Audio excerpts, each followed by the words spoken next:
Hello friends, स्वागत है आपका एक स्टडी चैनल में। हम इस वीडियो में बात करेंगे third dB cut off analyse के बारे में।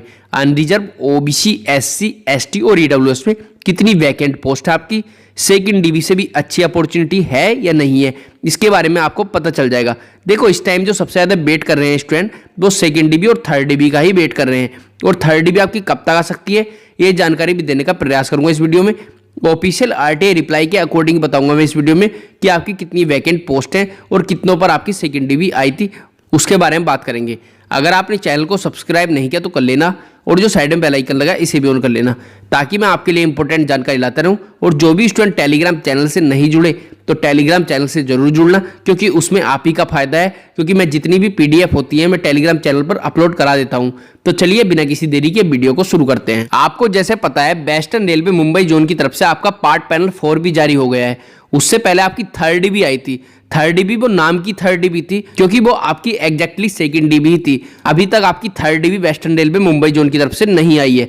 अगर हम बात करें इसमें कितने कैंडिडेट सेलेक्ट किए थे इन्होंने फोर्थ पैनल में, तो अनरिजर्व में 199 कैंडिडेट सेलेक्ट किए थे, ओबीसी में 53 कैंडिडेट सेलेक्ट किए थे, एससी में 67 कैंडिडेट सेलेक्ट किए थे, एसटी में 12 कैंडिडेट सेलेक्ट किए थे, और ईडब्ल्यूएस में 60 कैंडिडेट सेलेक्ट हुए थे आपके, सीसीए में 12 कैंडिडेट, और पीडब्ल्यूबीडी एलडी वालों की बात करें 2, बीआई वालों में 9, एचआई वालों में 1 कैंडिडेट और एमडी वालों में 2 कैंडिडेट सेलेक्ट हुए थे। तो टोटल की संख्या जो बनेगी वो 417 संख्या बनेगी आपकी फोर्थ पैनल में, जितनों पर आपका फोर्थ पैनल आया था। अब हम बात कर लेते हैं सेकंड डीबी कितने स्टूडेंट पर आपकी आई है। देखो, डब्ल्यूआर मुंबई जोन वालों ने ऑफिशियल आरटीआई रिप्लाई में सब कुछ बता दिया है इन्होंने। 29/9/2023 की आपकी ये आरटीआई है। अगर हम बात करें इसमें, तो फर्स्ट क्वेश्चन देख सकते हो, how many candidates WR were called separately from each category in the third document verification.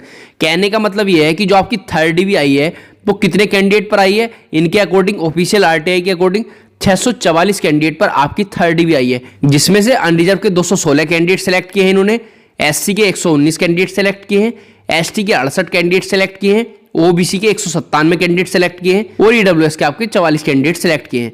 अगर बात करें सेकंड क्वेश्चन की, how many candidates of UR and OBC included in panel 1 से लेकर 3 तक हैव नॉट ज्वाइन, कितने स्टूडेंट ज्वाइन नहीं किया है, तो देख सकते हो इसका रिप्लाई इन्होंने कोई भी नहीं दिया है। अगर थर्ड क्वेश्चन की बात करें, how many post of non PWBD, जो नॉर्मल कैंडिडेट होते हैं, from each category are vacant after the third document verification, तो इसका रिप्लाई भी ये देने के इच्छुक नहीं थे। देख सकते हो आपके सामने पूरी ऑफिशियल आरटीआई मैंने पढ़ के दिखा दी है।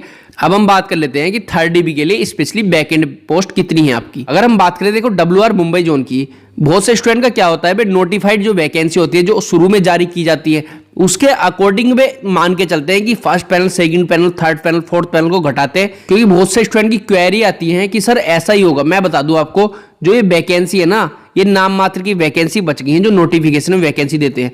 कॉल फॉर डी में जो स्टूडेंट बुलाए जाते हैं उसके अकॉर्डिंग आपकी second dB, third dB, fourth dB, 5 dB आती है, और पैनल भी उसी के अकॉर्डिंग बनके तैयार होते हैं।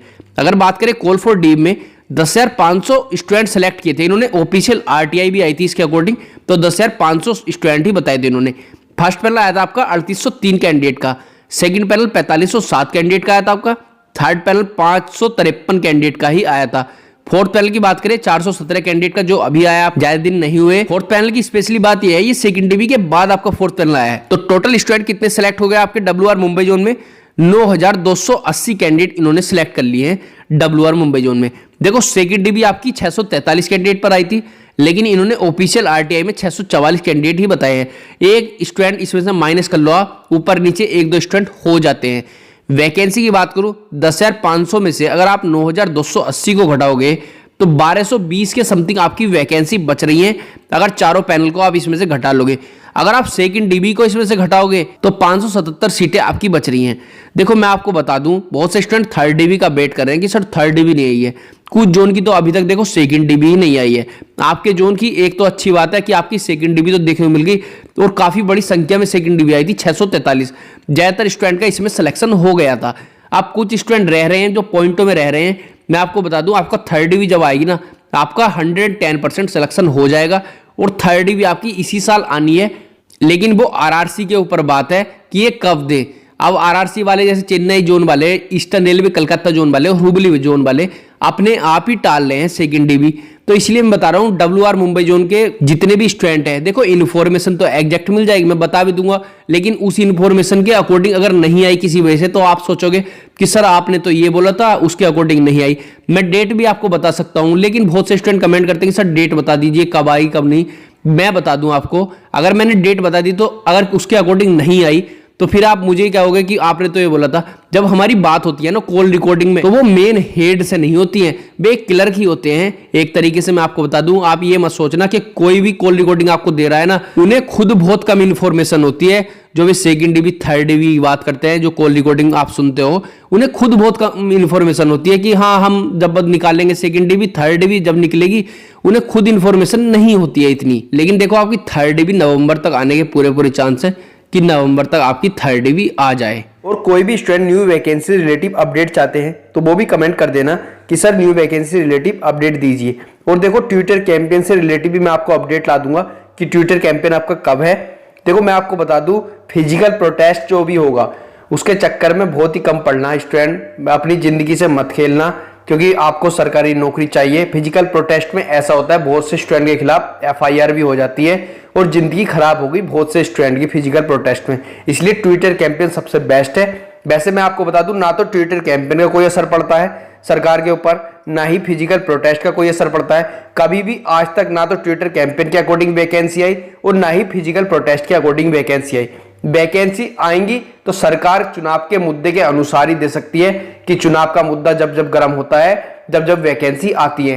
क्योंकि आपको पता है 2024 में लोकसभा के चुनाव है, तो जब भी आपको वैकेंसी देखने को मिल सकती है। अभी कोई भी जानकारी नहीं है।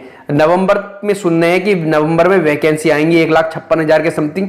अगर आ जाए तो अच्छी बात है, लेकिन बहुत मुश्किल है, 50-50% है, क्योंकि कहने वाली बात और होती है और एग्जैक्टली में प्रैक्टिकल लाइफ कुछ और होती है।